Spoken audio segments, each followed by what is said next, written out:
राधा स्वामी। फिर मैं शायद भूल जाऊंगा। 4 तारीख का सत्संग ऊना में है, शनिवार 4 तारीख को है, 5 को संडे है। 5 को मैं नहीं आऊँगा तो मुझे कोई और काम है। तो 4 तारीख को स्लो में एक सत्संग है। जिनके घर में सत्संग है उनके जो पिता थे महाराज जी के बहुत प्रेमी थे, वो टीचर थे। अमेरिका में उनके बच्चे, वो भी अमेरिका में थे, तो उनका चोला छूट गया वहाँ। तो वो अब यहाँ आए हैं सत्संग कराने के लिए, तो उन्होंने मुझे फोन आया था, मैं उनके वहाँ जाऊँगा। आज विशेष सत्संग है दशहरे का। जब दशहरे का सत्संग आता है या कोई फंक्शन आता है तो मैं सोचने पर मजबूर हो जाता हूँ शर्मा जी कि ये है क्या, ये दशहरा क्या है, ये 16 श्राद्ध क्या हैं, ये 9 नराते क्या हैं और 10वां दशहरा क्या है। इस पर मैं चिंतन करता हूँ, इस पर मैं चिंतन करता हूँ, क्योंकि सतगुरु बाबा फकीर ने बताया जब तक तसल्ली ना हो जाए बोलो मत।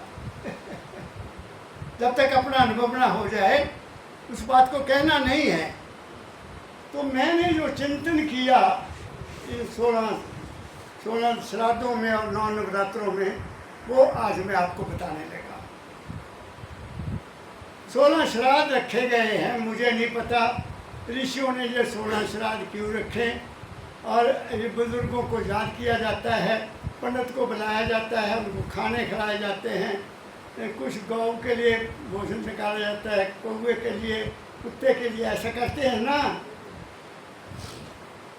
सवाल ये है कि क्या ये ठीक है। मैं इसकी तरफ नहीं जाऊंगा। 16 क्या है? 16 सनातन धर्म के संस्कार हैं शर्मा जी। सनातन धर्म के 16 संस्कार हैं जो ऋषियों ने रीत रखी थी कि 16 दिन में इंसान अपने अंदर बैठ के इनका चिंतन करेगा और उसके अनुसार जीवन को गुजारेगा। ये जो मैंने समझा, हो सकता है मैं गलत हूँ। और वो संस्कार क्या हैं?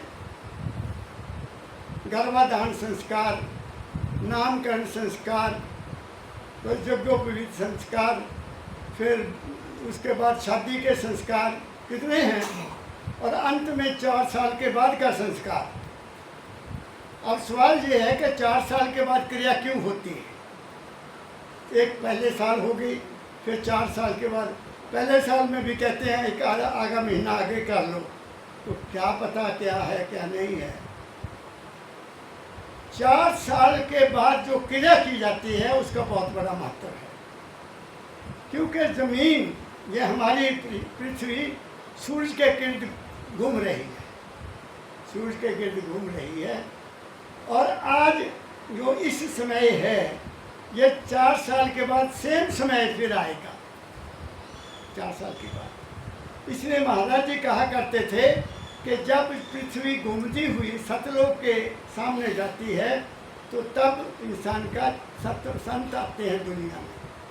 तो 4 साल के बाद क्या होता है कि ऋषियों ने सोचा कि जिस आदमी की मृत्यु हो गई है, हो सकता है वो 4 साल कहीं भटक रहा हो। उन्होंने नहीं इस बात के में रिसर्च नहीं की। वो भटकने के कारण क्या है मैं बता देता हूँ। मरने वाले की मरते समय कौन सी इच्छा है, मरते समय कहाँ उसकी अटैचमेंट है, मरते समय कौन के इसके मन के अंदर कोई इच्छा है, कोई कामना है।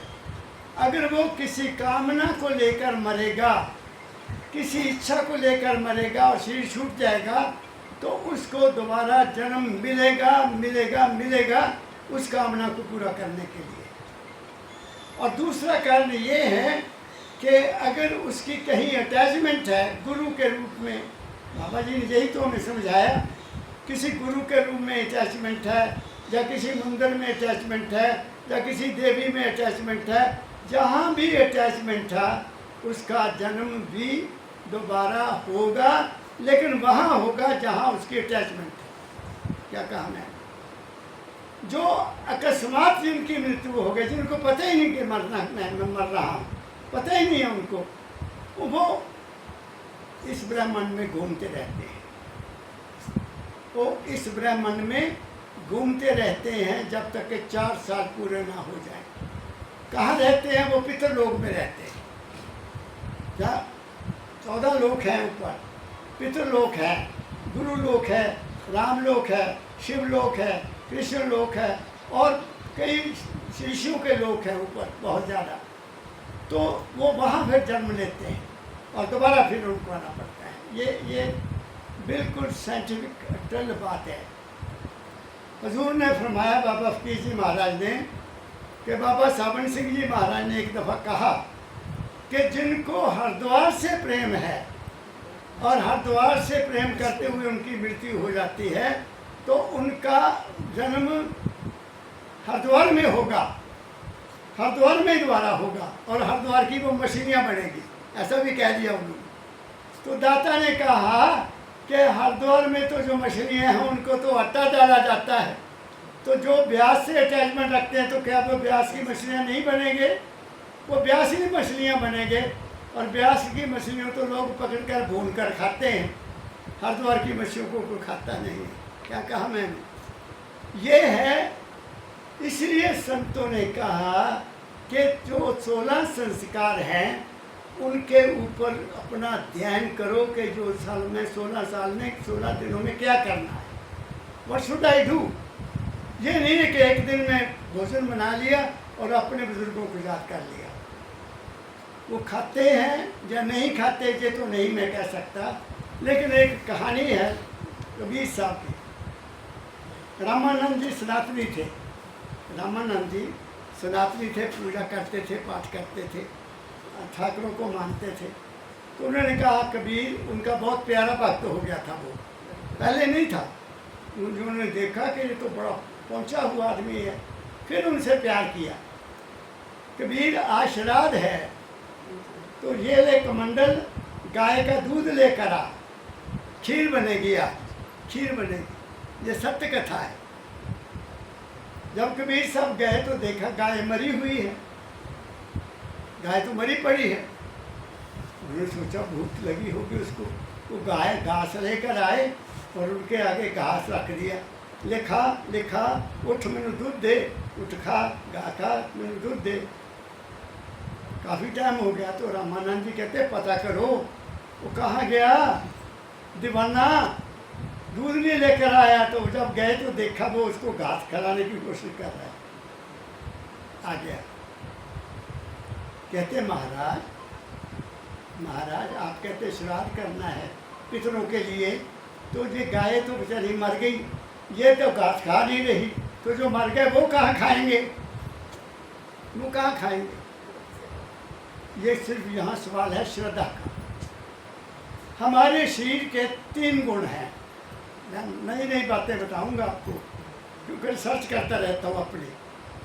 हमारे शरीर में 3 चीज़ें हैं, पित्त, कफ एंड वायु। 3 चीज़ें, कफ, वायु एंड पित्त। ये शरीर का बैलेंस है।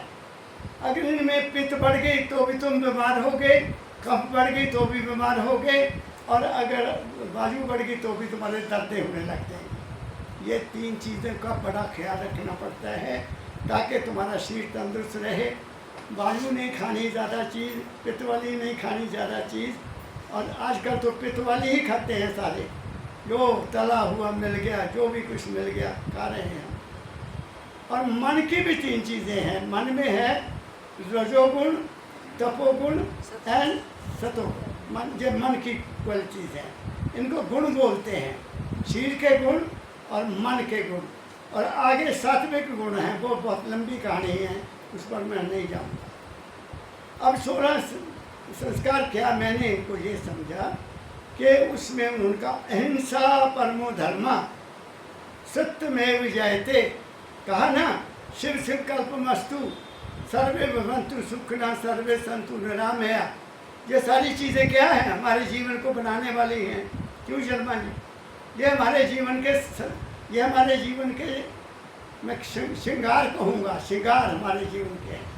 और फिर गुरुर् ब्रह्मा गुरुर्विष्णु गुरुर्देवो महेश्वरा गुरुर् साक्षात परब्रह्म तस्मै श्री गुरुवे नमः। ये संस्कृत हमारी ये हमारी संस्कृति है, ये हमारा बेस है जिंदगी का। फिर क्या कहा उन्होंने, ओम भूर्भुवः स्वः सत्वतरुवरेण्यं भर्गो देवी देवस्य धियो यो न प्रचोदयात्। ये संस्कृत का मुझे ज़्यादा नहीं आती। के शरीर मन और आत्मा से आगे जाओ और वहाँ आपके अंदर प्रकाश है, उसके दर्शन करो। क्या कहा मैंने, हक हलाल की कमाई करो, झूठ मत बोलो, सत्यमेव जयते। लेकिन आज कहाँ है, आज कहाँ है, हक हलाल कमाई खाओ, हेरा फेरी मत, ये सारे नियम हैं। लेकिन हमने सारे नियमों को उठाकर ताक पर रखा हुआ है। आज पैसा प्रधान है, जैसे मर्जी कमाओ, झूठ बोलो, मक्कारी करो, दूध में पानी डालो, हेरा फेरी करो, कम तोलो, ये आज का धर्म है।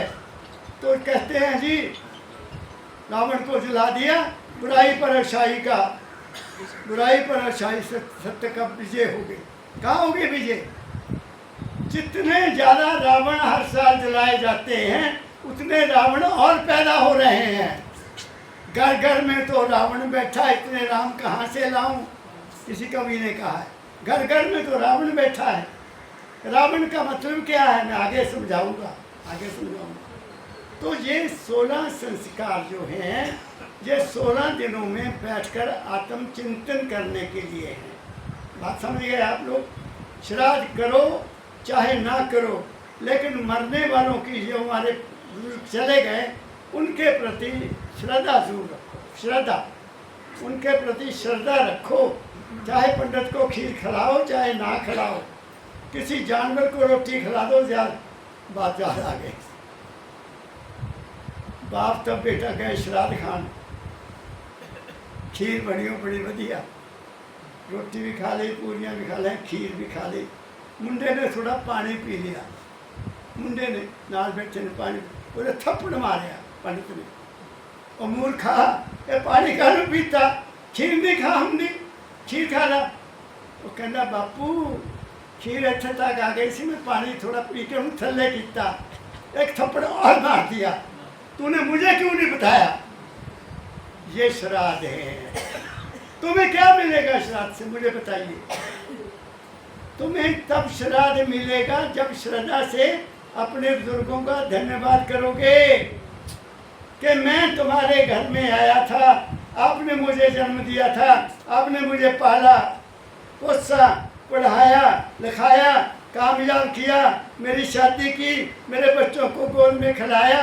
ऐ बुजुर्गों तुम्हारा धन्यवाद, तुम यहाँ भी हो, सुखी रहो। ये हो गया श्राद्ध जो मैं करता हूँ। क्या कहा मैंने? ये है श्राद्ध। जो मर्जी खीरा खिलाई दो, कोई फायदा नहीं। जानवर को खिला दो वो अच्छा है, पशु को, गाय को 2 रोटी डाल दो वो ज़्यादा अच्छा है। तो ये हो गया श्राद्ध। अब आ गया नवरात्रे, 9 नवरात्र।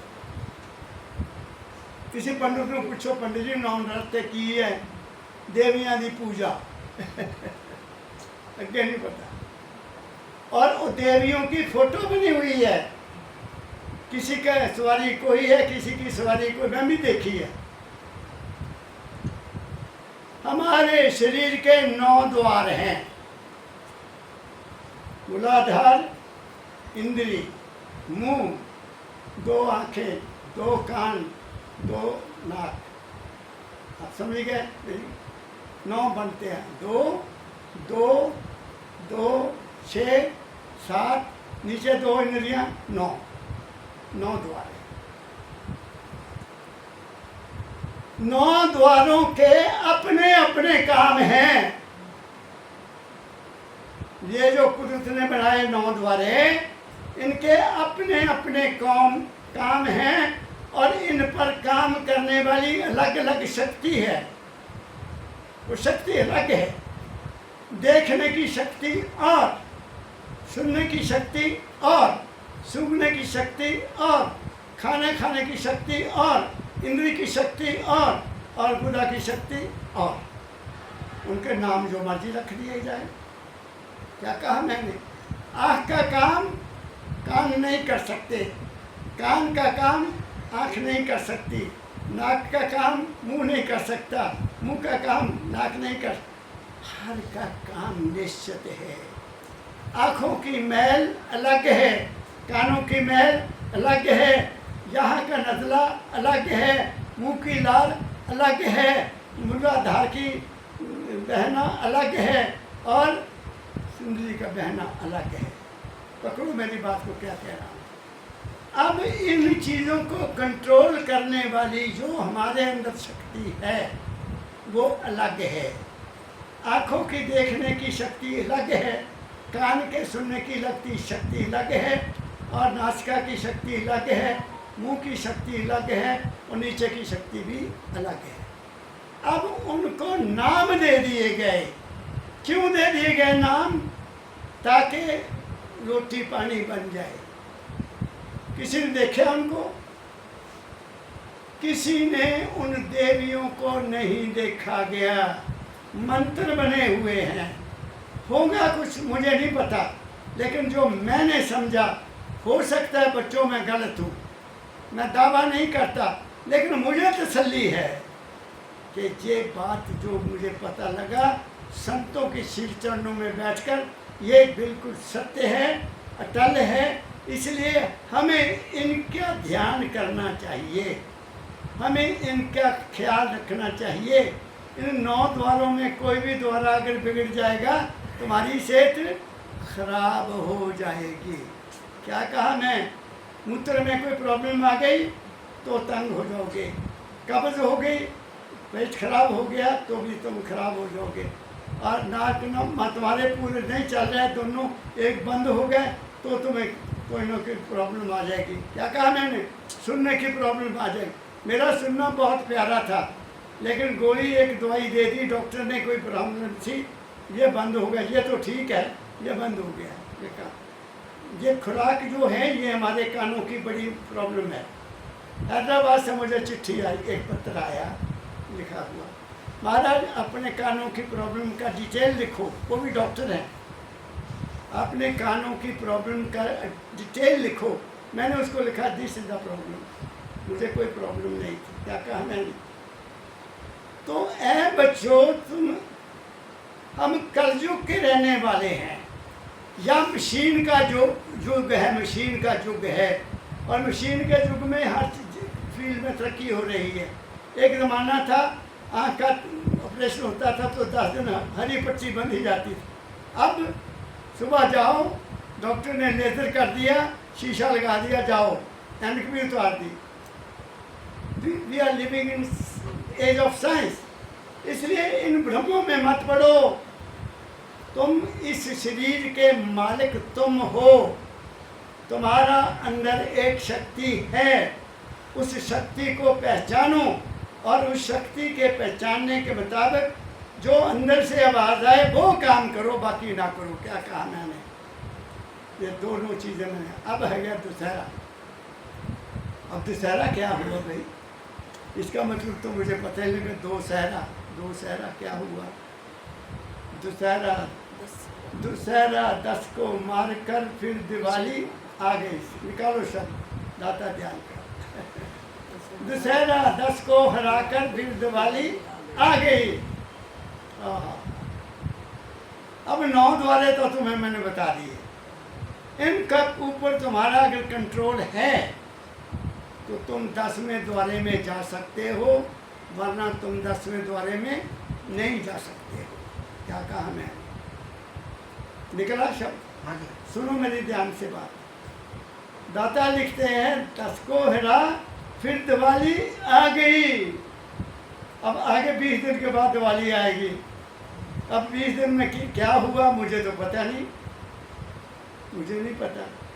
मैं ऐसा समझता हूँ कि 20 दिन क्या होते थे, लोग घरों की सफाई करते थे और सर्दी आ जाती थी। पहले सारा दिन बाहर सोया करते थे, बाहर सोते थे, और सर्दी आएगी तो अंदर सोना। तो नेचुरली लोगों घरों की सफाई अंदर से भी करते थे। कच्चे मकान लिपी पोछी करते थे, पक्के हैं तो उनको रंग करते थे। ये 20 दिन तो लग ही जाते थे। और उसके बाद कहा कि राम ये करने के बाद 20 दिन के बाद आए तो दिए जलाए गए। इतिहास की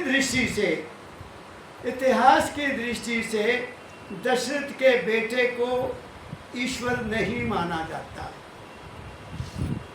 ईश्वर को नहीं माना जाता। और जो रामायण लिखी है कि तुलसीदास ने लिखी है ना, मानुष की रामायण लिखी है, इंसान की रामायण लिखी है, तो हम उसको इंसान क्यों नहीं मानते?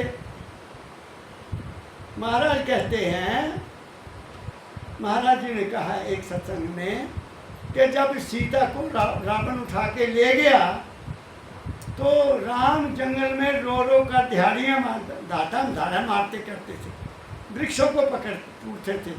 आप समझ गए, इतना दुखी था वो। तो कहते हैं जी नहीं, वो राम नहीं थे, वो तो नर, जो नारायण नर थे, वो नर के रूप में ही विलाप कर रहे थे, लेकिन थे वो नारायण। अरे हद हो गई है, इंसान नारायण बनाता पहला फिर राम बनाता, ये गलत है। एक राम दशरथ का बेटा, एक राम घट घट में बैठा, एक राम का सकल पसारा, एक राम इन सबसे न्यारा। ये है राम। मेरे पास 2 रामायणें हैं।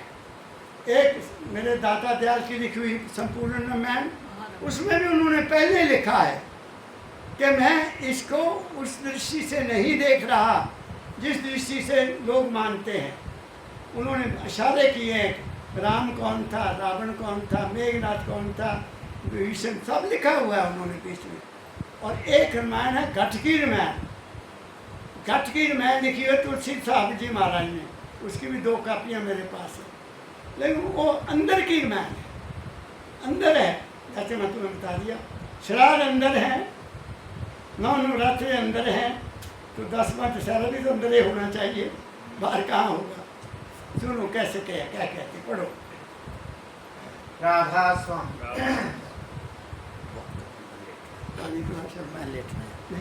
दशहरा 10 को हरा जब फिर दिवाली आ गई। 10 को हरा कर दिवाली आएगी, उससे पहले आराम न लेके जाओ, आराम से शर्मा जी।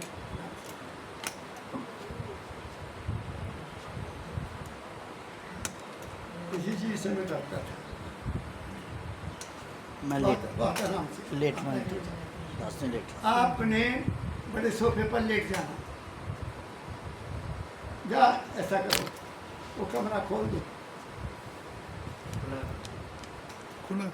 वो कमरा खोल दो।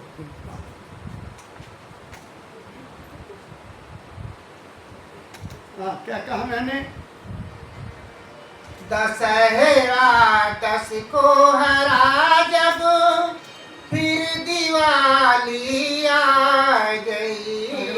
दिवाली लगी आम, मिट गया घट का अंधेरा, मिट गया घट का अंधेरा और उजाली आ गई। अब मुझे बताओ, शाम को रावण जलाया जाएगा, ठीक है, क्या उसके बाद हमारे अंदर का अंधकार खत्म हो जाएगा?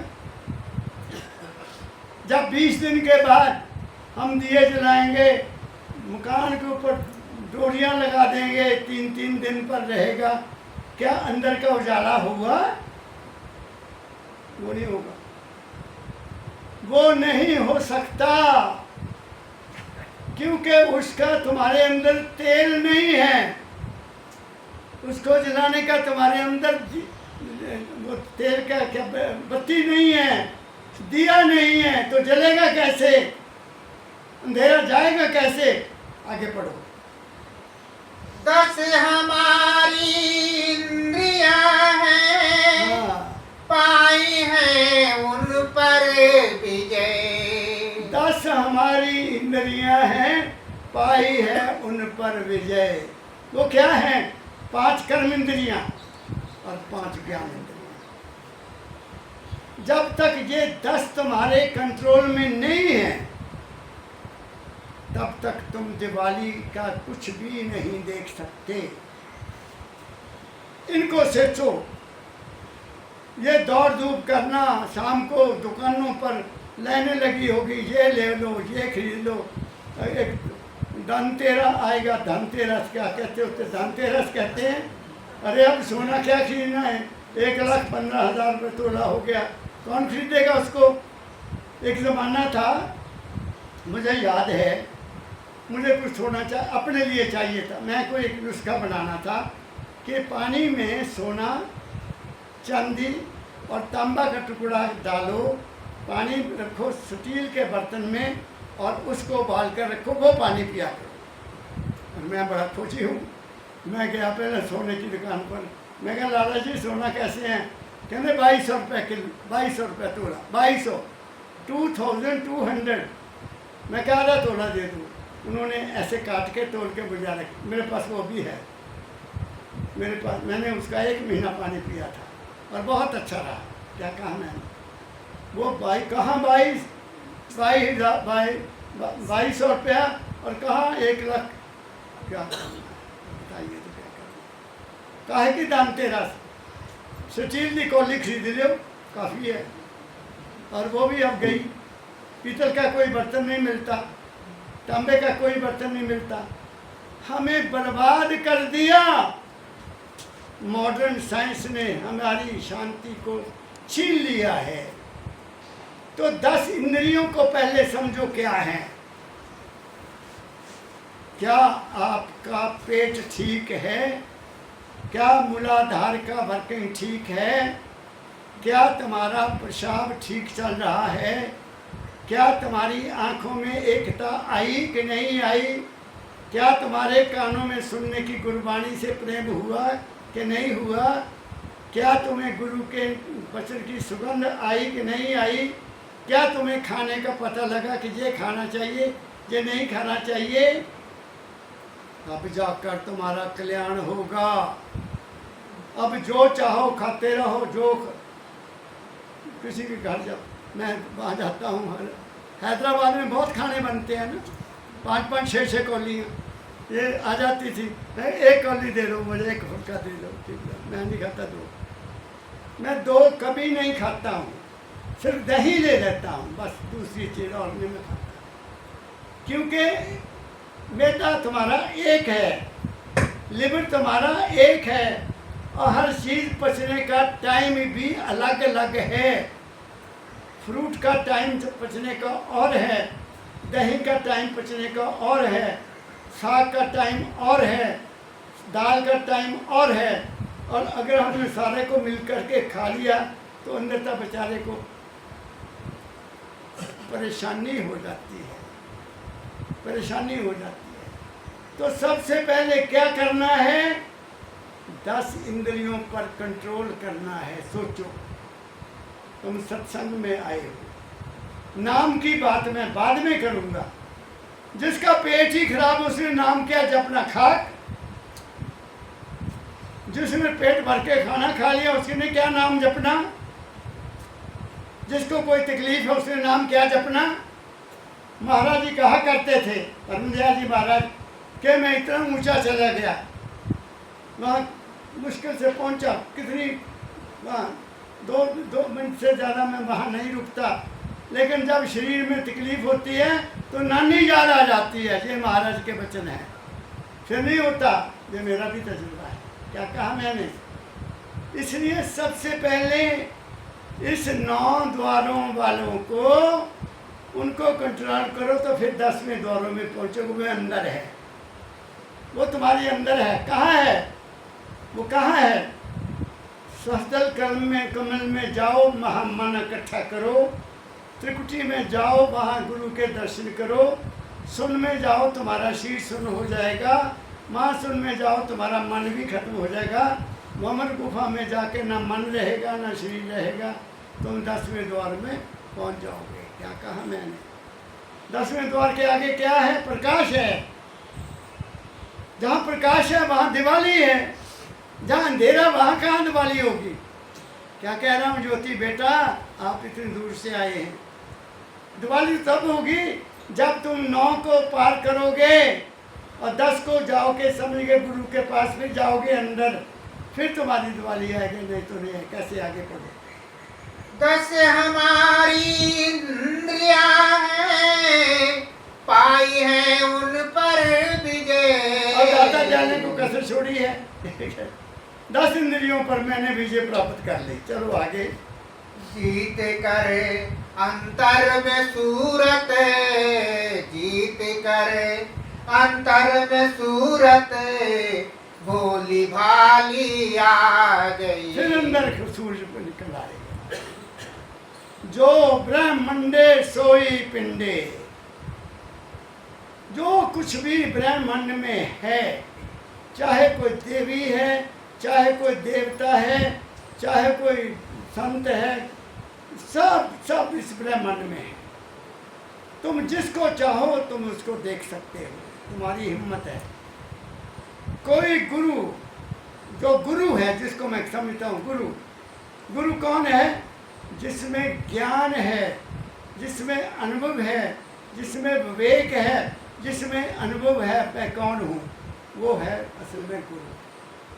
बाकी गुरु कोई हो नहीं सकता। भाषण देने वाला गुरु नहीं हो सकता। दे नाम दे, ले जाओ नाम, ले जाओ नाम, वो गुरु नहीं है, वो तो बिजनेस है। क्या कहा मैंने? इसलिए अंधेरा कब जाएगा? जब तुम अंतर में चलोगे, अपने घट में जाओगे। आगे पढ़ो। तीसरे तिल के सहस दल, के कमल के बिगसते। फिर पढ़ो। तीसरे तिल के सहस दल, के कमल के बिगसते। ये तीसरा तिल है। ये यहाँ तरह तरह के ख्याल पैदा होते हैं। यहाँ सब ख्याल यहाँ पैदा होते हैं, और वो ख्याल को पैदा करने वाला हमारा मन है। तो वो कहते हैं यहाँ पर क्या हुआ, जब वहाँ पर वो फूल खिला, अंदर कमल का फूल खिला अंदर, तो क्या हुआ, बड़ी मुझे खुशबू आने लगी। कब खिलेगा वो? जब तुम्हारा मन वहाँ ठहर जाएगा। इससे पहले इसको कहते हैं हजार पंखड़ियों, सहस्त्र कमल कहते हैं ना, सैकड़ों पंखड़ियों वाला कमल का फूल यहाँ है। वो हमने उसको खिलने नहीं देना। खिलेगा मतलब बिखर जाएगा। पढ़ो क्या कहते हैं। तीसरे तिल के सहस दल, के कमल के बिगसते। कमल के बिगिसते, जब उसमें खुशबू आई, जब वो इकट्ठा हो गया। आगे। देख ले सुख की अवस्था, देख ले सुख की अवस्था, मन के माली आ गई। फिर क्या हुआ? एक अवस्था अंदर पैदा हो जाएगी, एक हालत अंदर पैदा हो जाएगी। तुम्हें खुशी होगी, तुम्हें आनंद होगा, तुम्हें सुस्ती नहीं आएगी। नहीं तो सुस्ती है तो सो जाओगे। इसका मतलब तुम्हें अभी प्यार नहीं हुआ अपने आप से। अरे बाबा, अपने आप से प्यार करना सीखो। महाराज जी ने बताया कि सामने लड़का खड़ा है, बेटा बड़ा, छत के ऊपर से सांप गिरा यहाँ माँ के ऊपर, उसने जहाँ से पकड़कर लड़के पर फेंक दिया। क्या मतलब इसका? माँ को अपना पहले प्यारा हुआ, यहाँ से पकड़ा लड़के पर फेंक दिया। तो उसको नहीं पता कि मेरा लड़का आगे खड़ा है। नहीं, अंदर एक चीज़ है जो बहुत अपने आप से प्यार चाहती है। वो दूसरों की परवाह नहीं करता, उसका भेदभाव सारा खत्म हो जाता है। He loves his own self। उसको प्रेम कहते हैं, उसको प्रेम कहते हैं। वो प्यार नहीं होता, वो प्रेम है। किससे? अपने आप से। किससे प्रेम करोगे? दुनिया में है कोई प्रेम करने वाला? सब धोखा देने वाले हैं, सब धोखा देने वाले हैं। मुझे कहीं से एक टेलीफोन आया, बहुत खुश था लड़का, आता है मेरे पास, रोने लग गया।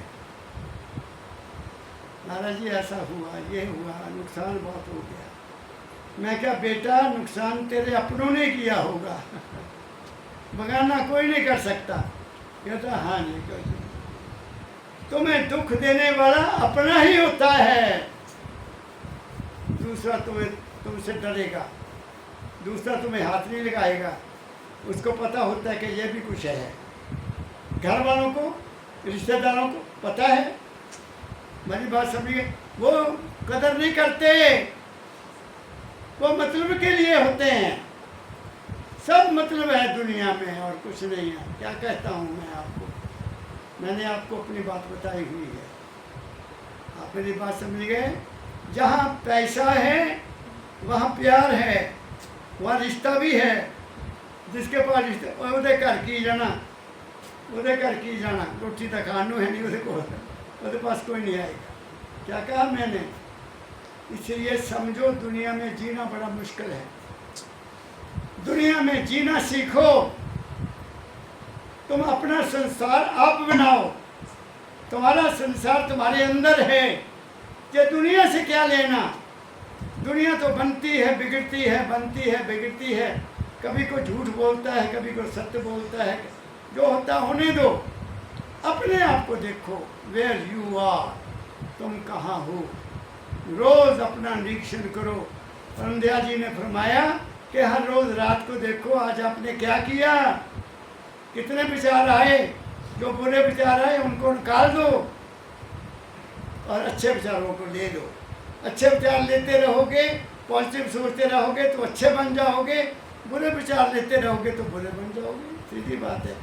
It is the thought that makes life. केवल ख्याल आपके जिंदगी को बनाता है। आगे पढ़ो। खिल गए अंतर कमल और फूट निकली उन्हीं की बास। पढ़ो जी। खिल गए अंतर कमल और फूट निकली उनकी बास। अंदर में आपके कोई, अगर आप बगीचे में जाए, फूल खिले हुए हो तो आपको आनंद आता है ना। तो अगर अंदर में ही तुम्हारे फूल खिल जाए फिर क्या होता है?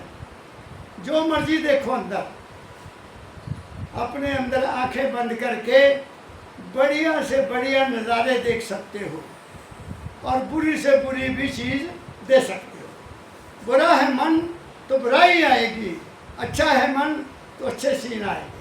क्या कहा मैंने? नहीं तो जरा जिनका मन बुरा है उनको डरावने सपने आते हैं, और जिनका अच्छा मन है उनको खुशी के सपने आते हैं। क्या कहा मैंने? आगे बढ़ो। खिल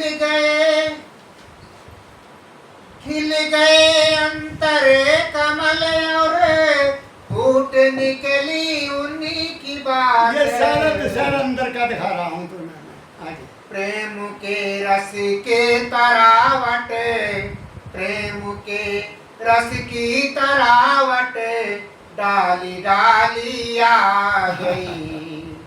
क्या कहा जाता है? जब अंदर में प्रेम आ जाता है ना तो शरीर के ब्लड का सर्कुलेशन ही बदल जाता है, सब कुछ बदल जाता है। अंदर एक अलग तरह का आनंद मिलता है, अंदर एक अलग तरह की खुशी मिलती है, वो बताई नहीं जा सकती, वो आप अनुभव करना पड़ता है। आगे। लाल गुरु का रूप है त्रिकूट के स्थान पर। त्रिकुटी की बात कर रहे हैं, मैं सजल की बात की। त्रिकुटी है ध्याता, ध्यान और ध्येय। एक ध्याता है, दूसरा उसका ध्यान है, और तीसरा गुरु का ध्यान अंदर जहाँ, इससे थोड़ा ऊपर जहाँ तुमने सजल कमल में ख्यालों को छोड़कर अपने गुरु का रूप बनाना है। मेहनत करनी पड़ेगी। उसका तरीका क्या है? पहले गुरु की रूप बाहर रख लो, जिसके प्रेम करते हो। मैं तुम्हें अपनी बात बताता हूँ। महाराज ने सब अपनी बातें बताई ना। मेरे पास सबसे पहले एक महाराज की फोटो, जिस पर महाराज ने मुझे कुछ लिख कर दिया हुआ है। उस फोटो से मेरे को बड़ा आनंद आता था। ठीक है। फिर दाता ने एक में बड़ी फोटो ली, उस पर दाता जी ने एक और आदेश दे दिया, वो भी मैं रख ली। फिर एक फोटो और थी मेरे दाता की, उस पर कुछ खास आदेश है, वो भी मैंने लग के रख ली। अब मैं जब बैठने लगा तो मैं तीनों फोटो रख ली। पहले जब मैं बैठता था पहले, तो तीनों फोटो को आगे पीछे करके जो सबसे पहली थी वो आगे रखता था अपने सामने, और मेरा ध्यान, मेरा आनंद बड़ा ही आता था। बात समझ गए? अब बन गया नया मकान, नया कमरा, वो बात चली गई। वहाँ मैं नीचे बैठता था, चौकड़ी लगाता था, फिर मैं आसन लगा के ऐसे बैठ जाता था, बड़ा आनंद आता था। अब वो तीनों फोटो सामने पड़ी है। अब मैं सोचूं इसमें किस फोटो का ध्यान करूं, किसका ध्यान करूं? कल बैठा बैठा पलिया और तू तिना क्यों रखिया, एक तो रख ला, रूप तो एक ही है मेरे गुरु का, वो तो कोई फर्क नहीं है, लेकिन एक ही रख सामने, दूसरी दो पीछे कर दे। मैं क्या चंगा, आज दुशहरा, आज वापसी आके करूँगा। एक ही सादे सब सदे, सब सादे सब जाए। जब भी बैठना वो तीनों की फिल्म बन जाती है। 3 बार कैसे टिकूंगा, क्या शोक, एक बार ही टिकूंगा ना। तो आज वो फैसला हो गया, सुबह आज फैसला हो गया। पहले सुबह लगा करना, मैं कहा नहीं अब जाना है। नीचे भी जगह है, ऊपर भी जगह है, ऊपर रखी है 3 ना, 1 रखूँ, 2 नीचे, 1 सामने रखूँ। मेरी बात समझ गए? एक रूप रखो और उसी से प्रेम करो, और उसको परम तत्व समझो, उसको परम दयाल समझो, उसको अपना दाता दयाल समझो। जो भी कुछ समझते हो उसको समझो, तुम्हारा कल्याण हो जाएगा। क्या कहा मैंने? अपना एग्जाम्पल आपको देता हूँ, दूसरों की क्या बात करना। समझ गए मेरी बात को? तो जब तुम्हारे सामने फोटो रख लो और उसको देखते जाओ, देखते जाओ, देखते जाओ। आँख नहीं झपकना, आँख बिल्कुल नहीं झपकना, उनकी आँखों में आँखें डाल दो, देखते जाओ। वहाँ धार आएगी और तुम्हारे अंदर उतर जाएगी। क्या कहा मैंने? और फोटो आँख बंद कर लो, नज़ारा से। क्या कहा मैंने? बोलो आगे। लाल गुरु का रूप है त्रिकूट के स्थान पर। अब लाल क्यों होता वहाँ? लाल रोशनी होती है क्योंकि वो गुरु की रूप बनाने में थोड़ा ताकत लगती है, थोड़ा प्रेम करना पड़ता है, थोड़ी ताकत लगती है, मन को इकट्ठा करना ज़्यादा पड़ता है, तभी जाकर फोटो बनेंगे। तुम कुछ लिख रहे हो, अगर तुम्हारा ख्याल कहीं और है तो लिखा कुछ भी नहीं जाएगा। क्या कहा मैंने? ऐसे ही ये सारा जीवन है सारा, इसको समझने की कोशिश करो। बी प्रैक्टिकल, सीधी बात है, क्रियात्मक बनो, अमली बनो। महाराज जी कहा करते थे, आलम ना बनो, आलम, किताबा ना पढ़ो, अपने आप के ऊपर देखो तुम क्या हो। आगे देखने लाली चला, देखने लाली चला और आँखों में लाली आ गई। लाली आँखों में आएगी। दादा कहते देखने चला तो मेरी आँखों में लाली आ गई। जब तुम वहाँ ध्यान दोगे पूरा तो आँखों में लाली आएगी। टूटा गढ़ लंका करज, रावण का भय जाता रहा। टूटा गढ़ लंका करज, रावण का भय जाता रहा। अब वो कहते हैं लंका को मैंने जीत लिया और रावण का भय जब दूर हो गया। सुनो मेरी ध्यान से बात। राज्य रावण का, राज्य रावण 3 हमारे मन की हालतें। एक सतोगुण, सतोगुण यहाँ खत्म हो जाता है, यहाँ खत्म हो जाता है। रजोगुण आगे जाके त्रिकुटी में खत्म होता है, फिर रजोगुण भी खत्म हो, 2 3 रह गया। सतोगुण वो तो आगे जाके तुम्हारा साथ देगा। क्या कहा? वो कहते अब आग लगा दो, पहुँच 1000 तुसी रावण जला दो, तो रावण में दो ही सिफतें हैं, वो सतोगुण भी था और वो रजोगुण भी था और तमोगुण भी था। उसमें दोनों ताकतें थी।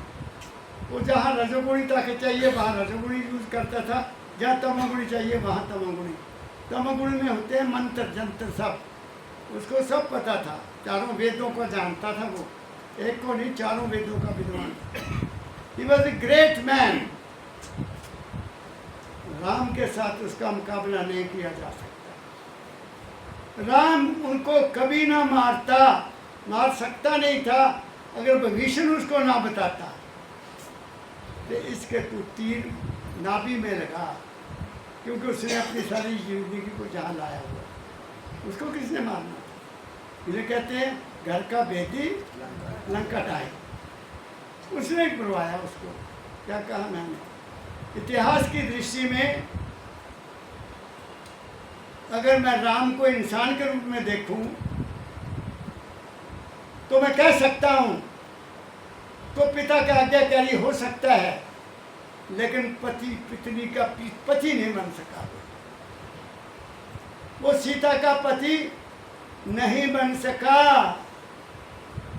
रोया जरूर वो जब रावण ले गया उसको। रावण कितना ग्रेट था, क्या रावण ने सीता को जबरदस्ती ब्याह करने की कोशिश की? बिल्कुल नहीं। वो ताकतवर था, सब कुछ कर सकता था, लेकिन उसका करैक्टर बहुत ऊंचा था, बहुत ऊंचा करैक्टर था उसको। उसने उसको दे दी, ले जाओ आपने। हार गया, मर गया, ले गया रिश्ता। और वहाँ क्या हुआ, वहाँ उनका अग्नि परीक्षा हुई। रावण के पास रहकर आई, हालांकि उसने बताया कि महाराज मुझे तो वो हाथ भी नहीं लगा सका, फिर भी अग्नि परीक्षा हुई, तब उसको अंदर आने दिया। और फिर क्या हुआ, एक धोबी ने कही, उसकी औरत कही, एक दिन अपने रिश्तेदारों को रह गई, तो सुबह वो वापस आई तो नाना मार दिया, मैं राम नहीं हूँ कि तुम्हें रख लूँ, तुम्हें पता नहीं कहाँ थी। बात समझ गए। उसको बेचारी को घर से निकाल दिया। लो जी, सीता माता को कहा तू घर से निकल जा। और बल्हारे जाऊं मैं वाल्मीकि जी के, उस ऋषि के बल्हारे जाऊं जिसने उस देवी को अपने पास रखा और उसके 2 बच्चों को पाला। पालने के बाद उनको ऐसा तैयार किया कि राम की सेना को हरा दिया, उनको सबको बंदी बनाया। तो पूजा किसकी होनी चाहिए? वाल्मीकि की होनी चाहिए। Valmiki was a great man, जिसने उसको बेटी बनाकर रखा और बच्चों को ऐसा तैयार किया और सबको पकड़कर बंदी बना लिया। हनुमान को भी बंदी बना दिया, है ना। यह सच्चाई। मगर क्या इस बात को लोग सुनने को तैयार हैं? नहीं है। सत्य बड़ा कड़वा है। और यहाँ रावण रज मर गया। हमारे अंदर जब हम वहाँ पहुँचेंगे तो मन की 2 ताकतें खत्म हो जाएंगी और हम आगे बढ़ जाएंगे। तब हमें पता लगेगा कि क्या होती दिवाली और क्या होता है दशहरा। अब तो रमता राम के, अब तो रमता राम के, कितने निहाली आ गई। रमता राम कौन है? मन। रमता राम जो रमता राम कौन था? जो चला रहता है, जो चला रहता है, कभी इधर कभी उधर, को रमता राम। लोग जो बहुत ज़्यादा घूमते हैं उसको आवे रमता राम, कहाँ से आए हो? ये शब्द हैं हमारे परिवारों के। तो क्या कहा? अब तो रमता राम के, अब तो रमता राम के, चित में निहाली आ निहाल हो गई। गया इंसान। तब पे आदमी में बहुत खुशी मिलती है। कब? जब रजोगुण से भी और तमोगुण से भी आजाद हो गया। आगे ज्योत जगमग हो रही है, राज है प्रकाश का। ज्योत जगमग हो रही है, राज है प्रकाश का। अब अंदर क्या है? ज्योति हो गई है, प्रकाश हो गया। हाँ, ये बताया नहीं जा सकता। जगमग हो गया अंदर इंसान। कहाँ पहुंच गए तुम? अपनी आत्मा में पहुंच गए। वो पार ब्रह्म है। पार ब्रह्म पाया तेरे सगल बसूरे, ये गुरबाणी में है। आनंद भया आनंद भया मेरी माए, सतगुरु में पाया, सतगुरु तो पाया मन बजिया बधाइयाँ, ऐसा लिखा है ना। तो सतगुरु का मिला जब अंदर प्रकाश हो गया। वाह वाह वाह, क्या बात है। प्रकाश पार ब्रह्म है और हमारी आत्मा ब्रह्म है। आत्मा ब्रह्म है और परमात्मा प्रकाश है। आत्मा प्रकाश में अपने परमात्मा से मिल गए। आगे कौन कहता है अविद्या, कौन कहता है अविद्या, काली काली आ गई। वो काली काली अविद्या चली गई। अब ज्ञान मिट गया, अब अंदर प्रकाश है, तो तुम्हें विवेक जाग गया, तुम्हें अंदर का अनुभव हो गया। तुम भी छोटी मोटी बात को यूं ही समझ जाओगे। क्या कहा मैंने? एक बात और बता देता हूँ। महाराज जी से मैं बात नहीं कर सका क्योंकि हौसला नहीं बढ़ता था। एक हमारे शरीर में कुंडली है, कुंडली वो मूलाधार में रहती है, मूलाधार से थोड़ा आगे वो सांप की तरह बैठी है, सांप की तरह। जब तुम ध्यान में जाते हो, अगर तुम्हारा ध्यान जहाँ लग गया, यहाँ मन ठहर गया, तो कुंडली जागृत हो जाती है। वो ऐसा होता है उस वक्त जो मेरे साथ हुआ, ऐसे झटका लगा यहाँ यहाँ, और मेरी रीढ़ की हड्डी से एक चीज़ चली, बड़ी स्पीड से चली, रीढ़ की हड्डी से होती है यहाँ यहाँ प्रकाश ही प्रकाश। ये इसका अनुभव करो, तुम्हें हो जाएगा। फिर वो क्या है, वो तीसरे तिल पर आ जाती, जहाँ जहाँ हमारे दोनों सांस चलते हैं, और वो सरस्वती है। वो सरस्वती यहाँ है, ये गंगा, ये यमुना, वो सरस्वती नदी वो अंदर है हमारे, लेकिन वो पीछे से आती है। ये यहाँ से जाती है, ये यहाँ जाती है। आमतौर पर या ये सांस चलता है या ये चलता है, दोनों इकट्ठे नहीं चलते। जब तुम्हारी समाधि लग जाती है फिर दोनों चलते हैं, और जब दिले दोनों चलेंगे तो फिर झटके से वो खुल जाएगी। क्या कहा मैंने? बाकी मुझे बाकियों का नहीं पता, मुझे तो अपना पता है जो मैंने आपको बता दिया। उसमें एक बहुत बड़ी ताकत है, तुम्हें हर बात एकदम समझ लग जाएगी। जहाँ तक भी तुम्हें दूसरे आदमी का ज्ञान हो जाएगा कि ये किस ख्याल से आया, बात समझ गए? आगे संत मत की इस दिवाली को कोई जानेगा क्या, संत मत की इस दिवाली को कोई जानेगा क्या। ये है संत मत की दिवाली, और कौन जाने इसको। संत सदा दिवाली करे सतलोक के माहे, वो सतलोक है, वहाँ आप चले गए। फिर क्या चिंता, फिर क्या फिक्र है, तुम गुरु की गोद में हो, मस्त रहो। क्या कहा मैंने? कहाँ जाना? तो कहाँ कौन से देखे रावण को मरता, क्या देखा? तुम्हारे अंदर ही रावण मर गया। तुम्हारा मन ही रावण है और तुम्हारा मन ही राम है। तुम्हारा मन ही गुरु है, तुम्हारा मन ही चेला है, तुम्हारा मन ही मित्र है और तुम्हारा मन ही दुश्मन है। दोनों को खत्म कर दिया। चलो आगे। संत मत की ना रावण रहा ना मन रहा, दोनों खत्म। आगे। संत मत की इस दिवाली को कोई जानेगा क्या, कोई नहीं जान सकता। हाँ। घट में सूरज चांद तारों की उजाली आ गई। अरे तुम्हारे घट में सब कुछ है, सूरज चांद सितारे गंगा जमुना सब तुम्हारे अंदर है। जो ब्रह्मंडे सोई पिंडे सब तुम्हारे शरीर में है, लेकिन हमने इसका बेड़ा गर्क कर दिया। देख देख कर, सुन सुन कर, खा खा कर, बोल बोल कर हमने इसको बर्बाद कर दिया। बिना मतलब बोल ले, बिना मतलब देखते हैं दुनिया को। क्या लेना दुनिया से? तो देखने वाली कोई चीज़ है, देखने वाली केवल गुरु का रूप है, बाकी कुछ नहीं। राधा स्वामी ने दिया हमको दिवाली का पता। राधा स्वामी की दया से हमको दिवाली का पता लग गया। आगे राधा स्वामी ने दिया हमको दिवाली का पता।